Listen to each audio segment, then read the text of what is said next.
When Super Mario 3D All-Stars first released, it had mixed opinions from the internet. Some people believed that the game could have been a lot more, while others believed it's nice to be able to play these Mario games on the go. Now that the game has officially released, I believe it's time to give my thoughts and opinions on the game as well. We'll start with the basic overview of the game. First things first is the price.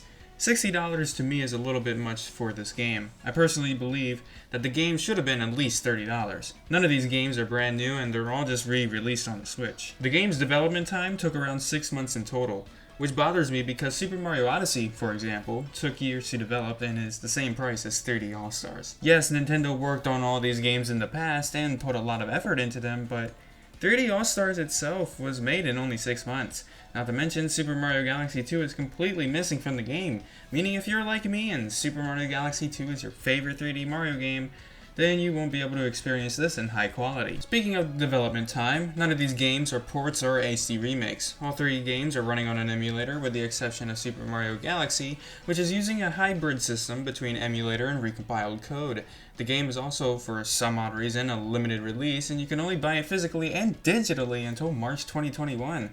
So if you want the game, you gotta get it fast. Next up is the soundtrack feature, which is one of the best features in the game, at least in my opinion. Being able to sit down and write this script while listening to the soundtrack coming from my TV on shuffle feels so relaxing. I even went to sleep one night while the soundtrack was playing.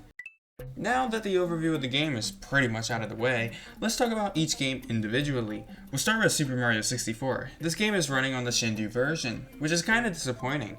If you wanted BLJs, then sadly you won't get them. Or the famous So Long Gay Bowser. Also, Mario's voice is in a higher pitch in this version, as at some points as well. I also wanted to point out that the controls for this game are a bit wonky, especially the camera. It's much easier to control on an emulator. However, everything bad about it gets made up by how good the textures look. The HUD looks more crisp and so do the textures. You can actually see Peach's face.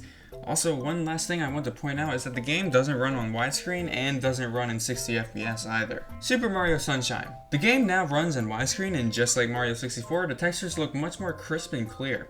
However, the controls are very hard to use, just like the original game, at least in my opinion. Also, if you're hoping to use a GameCube controller with this, well, abandon your hopes, because they changed the controls to the GameCube controller and it doesn't work properly, even though the game was designed with the GameCube controller in mind.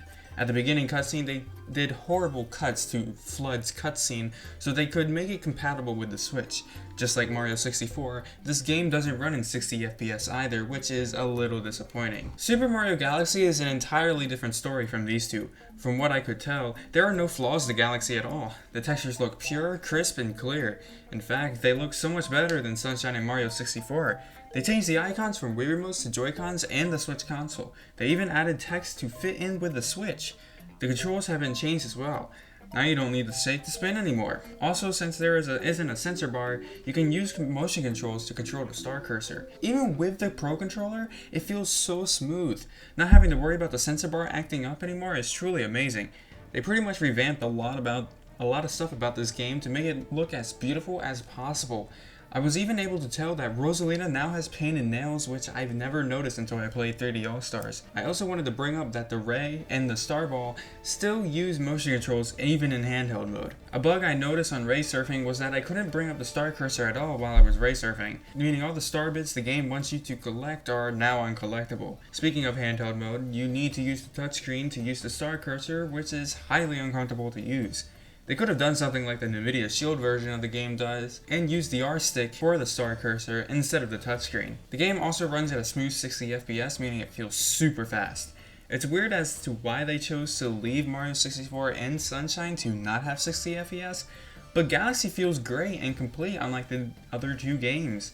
Again, I just wanted to point out one last time that Galaxy 2 is completely missing. It also sucks because Galaxy 2 runs on the same engine as the first game, meaning they could have made it work with a little time.